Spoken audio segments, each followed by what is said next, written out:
వకులా ఈ నవ్వు మీ ముఖం మీద ఎప్పుడు అలాగే ఉంటుందా? మొదట్లో నేను అందరిలాగే ఉండేదాన్ని వకులా.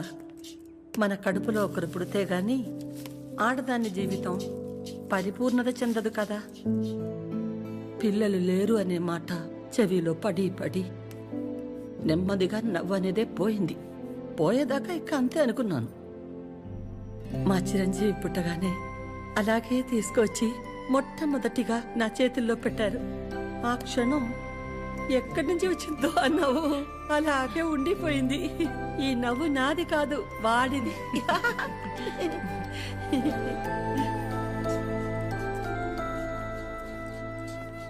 నీకు మొక్కలంటే బాగా ఇష్టమా వకులా? ఈ మొక్కల విషయంలో మాత్రమే ప్రపంచం ఆడా మగానే తేడా చూడదు. మా చిరు కూడా మొక్కలంటే బాగా ఇష్టం. ఇంట్లో ఎటు చూసినా ఉంటాయి. అన్నీ వాడి తెచ్చినవే. మా ఇంటికొచ్చి చూడాలి. ఎప్పుడు సందడే. నవ్వు లేకుండా నిమిషం ఉండదు. నువ్వు కనుక మా ఇంటికి వస్తే ఫ్యాక్టరీ వద్దు ఏమీ వద్దని అక్కడే ఉండిపోతావు. వీలు చూసుకుని ఒకసారి వస్తాం. ఒక్కసారి ఏంటి వకులా? నువ్వు అనాలే కాని ఆద్య ఇల్లు నీ ఇల్లు కాదా ఏంటి? మా చిరుకి ఆద్య అంటే ప్రాణం. ఆద్యకి కూడా మా చిరు అంటే చాలా ఇష్టం. కానీ నీ గురించి ఆలోచించే మా చిరుకి ఆద్య దూరం అయింది. అందుకే అందరం కలిసి చిరుని ఇక్కడికి పంపాము.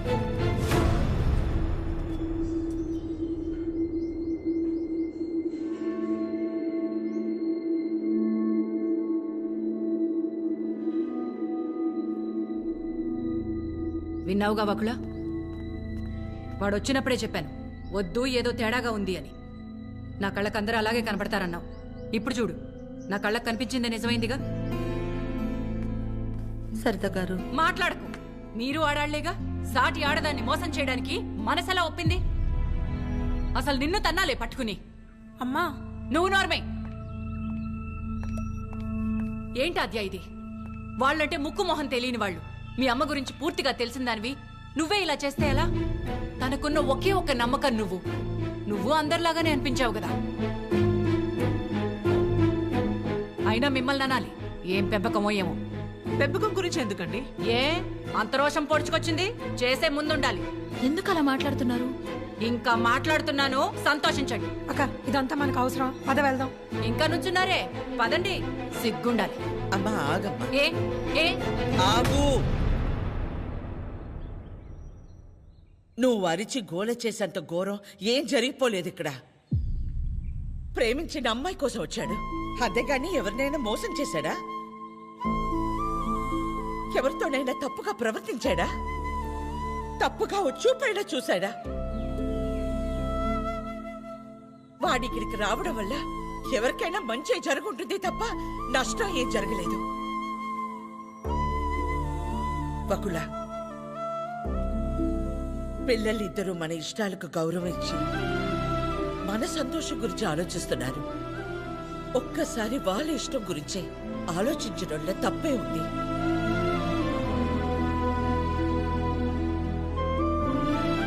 ఎవరి వల్ల వాడి ఇబ్బంది పడితేనే చూడలేను.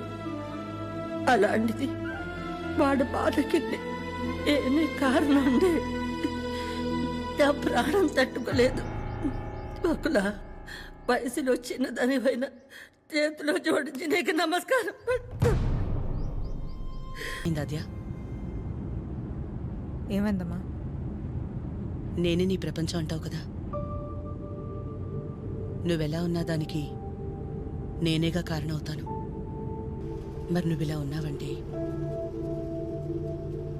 నాకు తెలియకుండా నేనేదైనా తప్పు చేసి ఉండాలి, లేదా నీ ప్రపంచమైనా మారుండాలి. నా ప్రపంచము మారలేదు, నువ్వే తప్పు చేయలేదు. నీ తర్వాతే నాకేదైనమ్మా. తన ఫ్యామిలీని తీసుకెళ్ళిపోమని చెప్పడానికి చిరుని కలిశాను. మా అమ్మ గురించి నీకు తెలియదన్ను అంటుంటే ఏ ఉందిలే, ఆవిడకి నేను దగ్గరైతే సరిపోతుంది అనుకున్నా. కానీ ఆవిడ నాకు దగ్గరేక తెలిసింది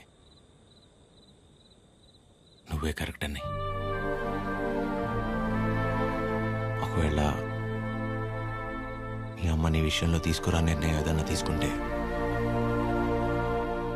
ఆ గిల్ట్ని నేను తట్టుకోలేను. అందుకే ఎలా వచ్చాను అలాగే వెళ్ళిపోతాను. ప్రతి మగాడి విషయంలో సమస్య వేరు, పరిష్కారం వేరు. కానీ ఆడదాని విషయంలో సమస్యను అర్థం చేసుకుంటే చాలు, అదే పరిష్కారం.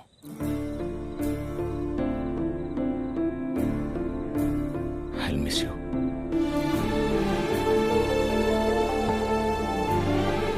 ఎవరన్నా ప్రేమించిన అమ్మాయితో ఐ లవ్ యూ చెప్తారు, కానీ కనీసం ఐ లవ్ యూ కూడా చెప్పకుండా మిస్ యూ చెప్పిన వాడిని నేను ఒక్కడే ఉంటానేమో.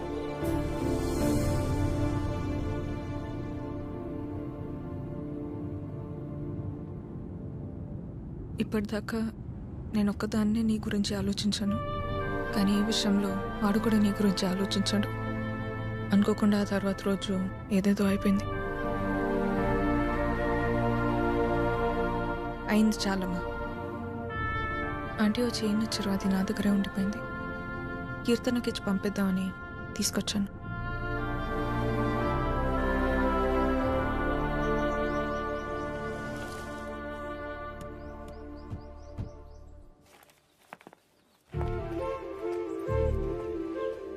ఏంటి పద్మ? ఎవరు? ఏంటి? ఎందుకు అలా నించుని చూస్తున్నావు? రండి రామ్మా. వెళ్ళి లోపలికి తీసుకురా. నువ్వు వెళ్ళు. ఆ?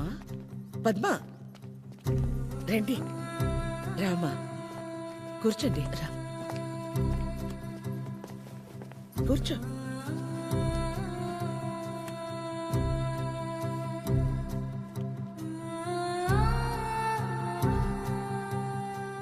చిరు లేచిన వెంటనే నంబర్ తీసుకుని ఫోన్ చేద్దాం అనుకున్నాను.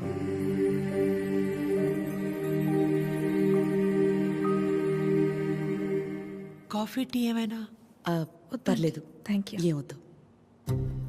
కాఫీ టీ అంటే 10 నిమిషాలు పడుతుంది కదా. ఈ లోపు మనం ఎక్కడ ఏదో అడుగుతామని భయపడుతున్నారు. మనేమి అడగమని చెప్పేసి అది.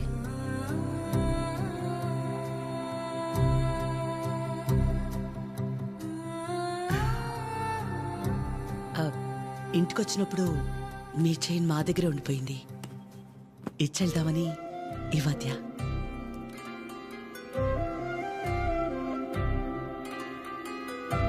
తొందర ఏముంది, తర్వాత అయినా ఇచ్చి ఉండొచ్చు కదా. తొందరని కాదు, ఎలాగూ వస్తున్నాం కదా అని. నేను వెళ్తాను అది. పద్మ ఆగు, వాళ్ళు వచ్చారుగా. ఎందుకు అది ఉండి నేనుండబట్లేక ఏదో అంటాను, మళ్ళీ ఏదో అవుతుంది. నా వల్ల అయింది చాలదా? ఏదో బిడ్డవాడు కాబట్టి ఒక మాట కూడా అనలేదు. అదే వాడొచ్చి పద్మమ్మ నేను నీ కడుపున పుట్టుంటే ఇలాగే చేసేదాని వాడిని ఒక్క మాట అనుండే నా ప్రాణం తట్టుకునేదా? అందరి మనసులో ఉన్నదే కదా అది. నేను బయటికన్నాను, అంత మాత్రానికి అన్నెన్ని మాటలా? ఆవిడ పేరేంటి? జుట్టు ఇక్కడ దాకే సగంలో సగం ఉంటుందే. సరితలా మాట్లాడి ఉండకూడదు, తప్పే. నా బాధ సరిత అలా మాట్లాడిందని కాదు, అంత జరుగుతున్నా నువ్వేం మాట్లాడలేదు, అందుకే. ఏం మాట్లాడాలి పద్మ?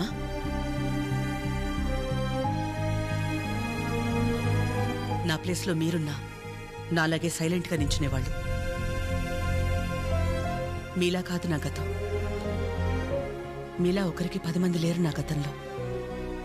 ఓ రోడ్డు దాటాలంటే ముందు చూపు మీద ఆధారపడతాం, తర్వాత వినికిడి మీద ఆధారపడతాం. అది లేదంటే సాయం చేయమని ఓ మాట మీద ఆధారపడతాం. ఎప్పుడైతే గౌరవించకపోయినా పర్లేదు, కనీసం ఆడదని గుర్తించటం కూడా తెలియని వాణ్ణి పెళ్లి చేసుకున్నానో చూపు పోయింది. నా బాధ ఇదని ఏడ్చినా మౌనంగా ఉన్న ఇంట్లో వాళ్ళ వల్ల వినికిడిపోయింది. సాయం అడుగుదామంటే ఎక్కడ డబ్బు అడుగుతుందేమో అన్న బంధువులు ఒకవైపు, సాయం చేస్తాం మాకేంటి అన్న రాబందులు మరోవైపు.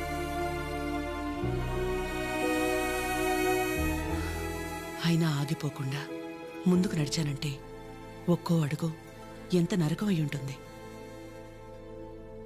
ఒకరిని నమ్మడం, దగ్గరవడం కాదని తెలిసి మనం బాధపడ్డం ఎందుకని నమ్మడమే మానేశాను. చాలా కాలం తర్వాత మీ చిరుని నమ్మాను, మీకు దగ్గరయ్యాను. మళ్ళీ అదే అంటే ఆ రోజు నేనేం మాట్లాడాలని ఎక్స్పెక్ట్ చేసావు పద్మా? వకుల, నువ్వు ఒక్కదానివైనా మేం 10 మంది అయినా పిల్లల విషయంలో మనం అందరూ ఒకటే. చిరు అనుకుంటే ఎంతసేపు మా అందరినీ కాదని ఎవరో ఒకరిని పెళ్లి చేసుకోవడం, ఆద్య అనుకుంటే ఎంతసేపు. కానీ మా అమ్మ 100% కరెక్ట్. తన తర్వాతే నాకు ఎవరైనా అని చిరుని మర్చిపో అంది. వాళ్ళకంటే ఎక్కువగా వాళ్ళు మనమే ముఖ్యం అనుకున్నారు. ఇలాంటి పిల్లలు దొరకడం మన అదృష్టం. వాళ్ళు కలిసి ఉంటే హ్యాపీగా ఉంటారని వాడిని పంపించామే తప్ప నిన్ను బాధ పెట్టాలనో మోసం చేయాలనో కాదు. నేను మాత్రం ఆలోచించినా ఎక్కడ నేను బాధపడతానేమోనని. తన ఇష్టాన్ని పంచుకోకపోగా నేను అపార్థం చేసుకుంటే కోపాన్ని కూడా చూపించకుండా తనలో తనే ఏడ్చిందంటే ఎన్ని కష్టాలిచ్చినా దేవుడు నాకు ఇలాంటి కూతుర్ని కూడా ఇచ్చాడని తెలుసుకోవాలనే కదా. అమ్మా, ఎందుకమ్మా ఇదంతా ఇప్పుడు? ఆపకాత్య, ఇలాగే కంటిన్యూ అయితే నేను నిన్నమ్మని పిలవాల్సి వస్తుంది.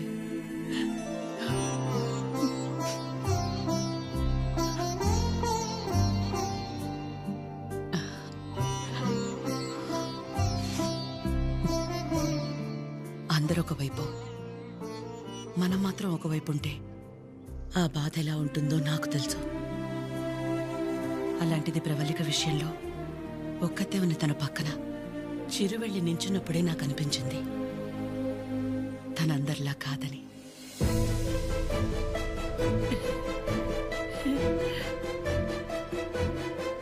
తనంతటి తానొచ్చి మీ అమ్మాయి అంటే ఇష్టం, అందుకే ఇదంతా అని చెప్పుంటే ఖచ్చితంగా క్షమించేదాన్ని కాదు. ఎప్పుడైతే తన వల్ల నాకు ఆద్యకి మధ్య ఇంత దూరం కూడా రాకూడదనుకుని తన ప్రేమనే పక్కన పెట్టేయాలని నిర్ణయం తీసుకున్నాడో అప్పుడే తనకంటే ఆడవాళ్ళని గొప్పగా ఎవరూ అర్థం చేసుకోలేరని అనిపించింది.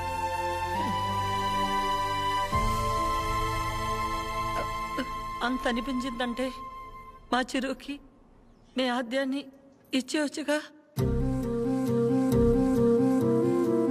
నీకంటే బాగా చూసుకుంటాం మీ ఆద్యని.